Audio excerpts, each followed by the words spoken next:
Okay then, so recently I was thinking about a trading card game that I haven't thought about in a very long time. And I imagine a lot of people don't know this game when I say it.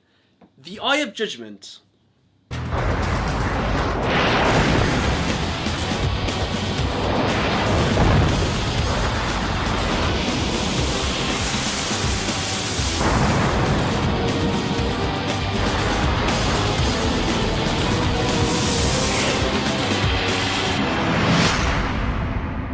The Eye of Judgment.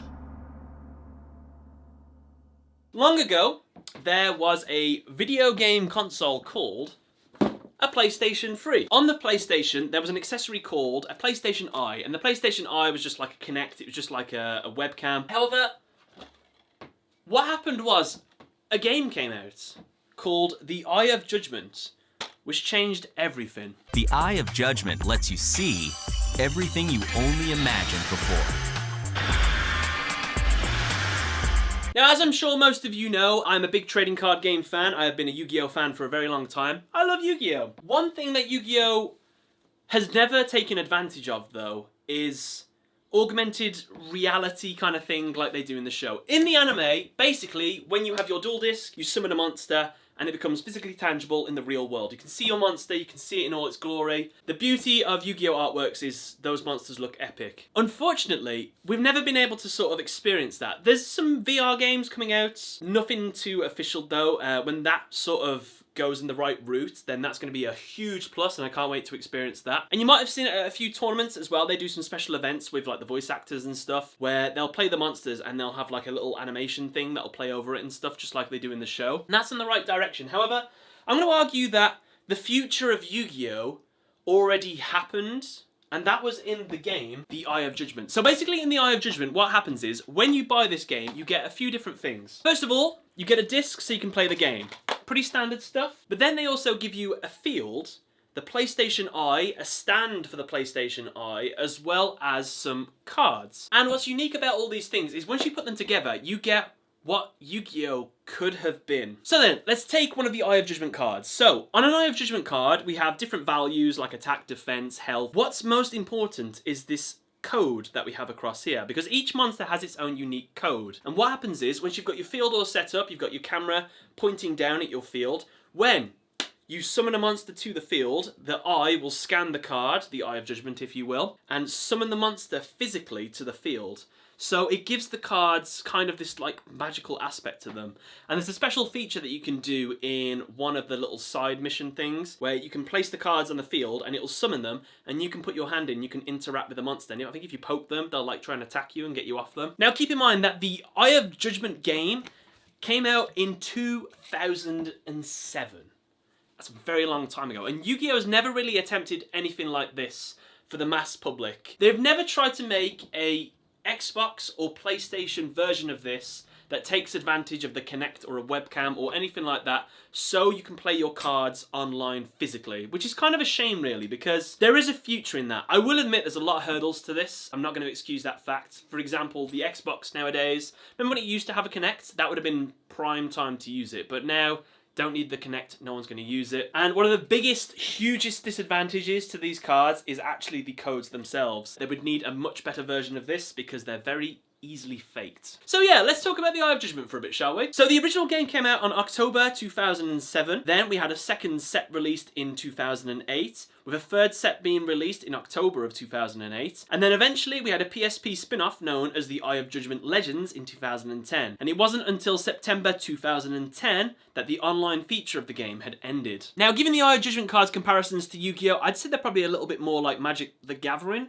because I've only played Magic the Gathering once, but I feel like I know a little bit about it. So basically cards come in monster cards, and they also come as spell cards. The beauty of this game is that you can only do so many actions per turn. Unlike Yu-Gi-Oh, where you can just go off and keep going as long as you have a combo, in the Eye of Judgment you had a mana pool. So every turn you would gain 2 mana points, and then you would use those manas to do things. So for example, Alua Priestess here, she has a 2 mana cost to be summoned, so it would cost me 2 mana to summon her on the field. I could summon her in any of the grid squares, and if I wanted to attack up perform an action, it would cost me 1 mana point as identified here. Monsters have a health value, an attack value, and at the very bottom of the card as well, it shows you where the monsters can attack and where they can also guard from. The field is made up of 9 spaces, 3 by 3. The goal is to occupy over half of the field, which is 5 spaces, in order to win the game. So each turn, a player is allowed to move a card, change the position of a card, activate a spell, or summon a monster to the field. The field itself is made from 5 elements: fire, water, earth, wood, and biolith, with biolith being a neutral field. The fields are actually really important in this game because they kind of act like Yu-Gi-Oh! Duel monsters with the field power bonuses kind of thing. If you summon a monster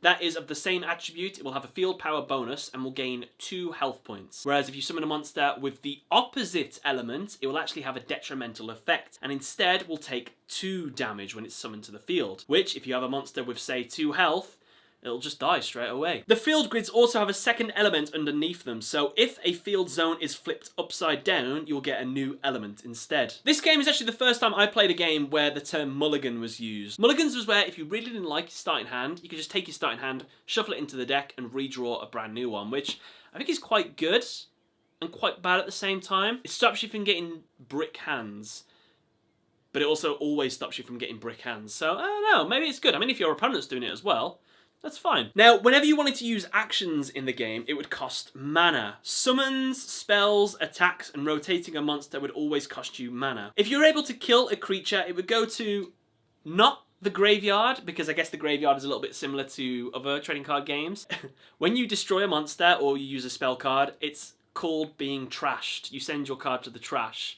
So, I don't know, I find that quite funny. And when a monster is destroyed and trashed, the owner of that monster gets an extra 1 mana. Now, what was really cool about this game is that you didn't have to use a controller at all, because you could play all your monsters, and whenever you wanted to use an action or anything like that, you had these 4 unique action cards. So, for example, the first one you have here is a action card, which is different to Yu-Gi-Oh! Arc 5's action cards.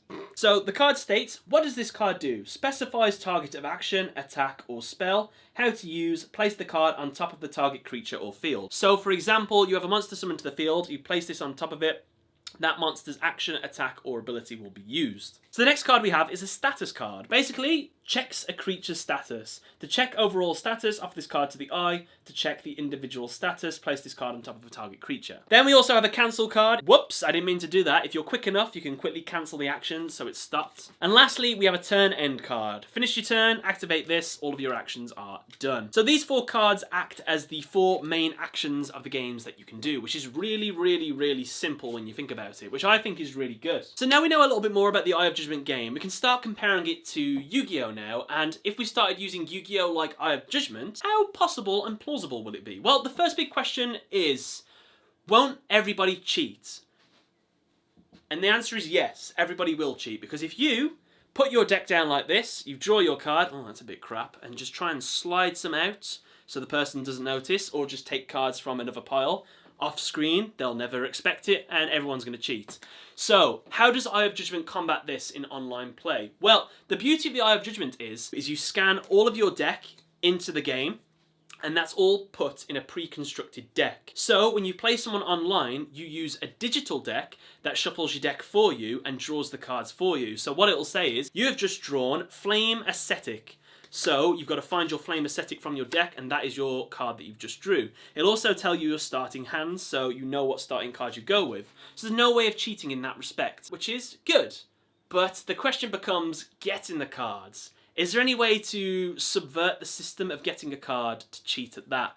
And unfortunately with the Eye of Judgment, it's very much possible. So here we have an Eye of Judgment card. As you can see, these codes here is what makes this monster unique. The eye will scan this, it'll see this very unique feature, and it will register this card as the card it is, which is Tritonen Harpoonsman. So how did people used to take advantage of these codes? Well, what people used to do was just photocopy the card, get the printout, and the game would just register it as a real card. And it turned out you didn't even need to be that clever. All you had to do was just trace this and you get a new card. They have a way of trying to stop this system. Say if you have one Triton and Harpoonsman and you wanted to add 2 of them to your deck, you would actually need to show 2 of the same card on screen at the same time to get 2 of them into the deck. Which again, say if you got one of the rarest cards in the game, whatever a £100 Yu-Gi-Oh card would be in reality, let's just imagine a version of that in this. all you would need to do is just trace the code and you could put 2 out in front of you and you've got 2 of the most powerful cards in the game. So then the question becomes, you don't actually need to buy any cards. You just go online, find one of the cards that you want, just print them all out, and you never need to buy a physical card. So I can understand why this game lasted 2007 till 2010. 3 years.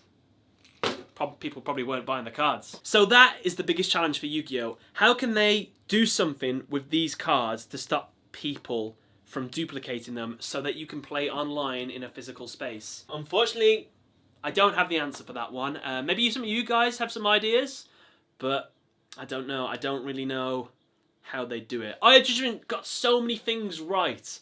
It's just they couldn't stop all that cheating, unfortunately. So a couple of little touches that I liked in the Eye of Judgement that I kind of wished Yu-Gi-Oh! Would kind of go down this route as well was, the first one was each of the card's attributes would be reflected on the card. So fire would be red, water blue, earth would be orange, wood would be green, and biolith would be this kind of bluey colour.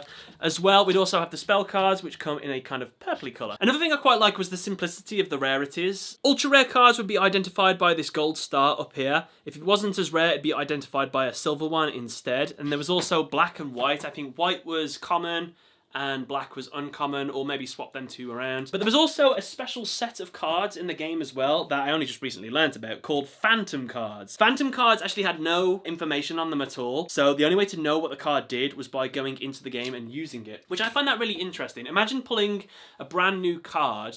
So, like, you've seen the leaks online, you see the picture of the card, but nobody knows what it does until it's actually played in the game. And I think that's a really unique aspect to creating these sort of rarities on cards. So, the Phantom cards I thought were a really interesting touch. And one more thing that I like is that really powerful monsters in the game would have something called a summon lock. If it had a summon lock, that means that no matter how much mana you have, you can't summon it until at least 4 monsters have been summoned to the field. This would unlock the summoning lock on the field, which means the powerful monsters could then be used. I guess this stops overpowered monsters from getting to the field too early, so the late game is where all the big plays are made. So that's something I always really liked. I always really liked the summon unlock animation.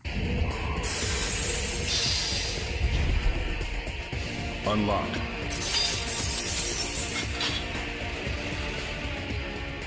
So yes, this video had 2 main points. One was so that I could talk about Eye of Judgement for a little bit because I haven't talked about it in ages and I thought I'd just give it a little shout out, why not? And the second one was, do you think it is physically possible to turn the Yu-Gi-Oh! Trading card game into something similar to the Eye of Judgement? Maybe not exactly like it, but maybe something a little bit similar, so we can use the physical cards, augmented reality style, or maybe a Konami tournament, have some cameras coming down that identifies like unique cards and they can see them being summoned. I mean, I don't know if like augmented reality projection happens yet, or maybe get some glasses, a bit like Yu-Gi-Oh! Arc 5 or something. There's a few different ways of this happening. And of course, there's a few hurdles that stop us on the way. The biggest one, I still think, is the fact that cards can be easily stolen and just used by printing them out from online. So I don't know how they could prevent this. Could get like chips inside of cards, but then we're getting expensive. So I don't know. So I think I'm going to pass the question to all of you. What do you think about a mashup between the Eye of Judgement and the Yu-Gi-Oh! Trading card game? Did you play the Eye of Judgement trading card game back in the day? If you did, let me know because I still have all my stuff. Unfortunately, I can't show you any footage or anything like that because I don't have any of the equipment left anymore, which is really sad. But yeah, guys, I hope you all enjoyed this video. Let me know your thoughts and opinions in the comment section below. And yeah, thank you all for watching. Catch you later.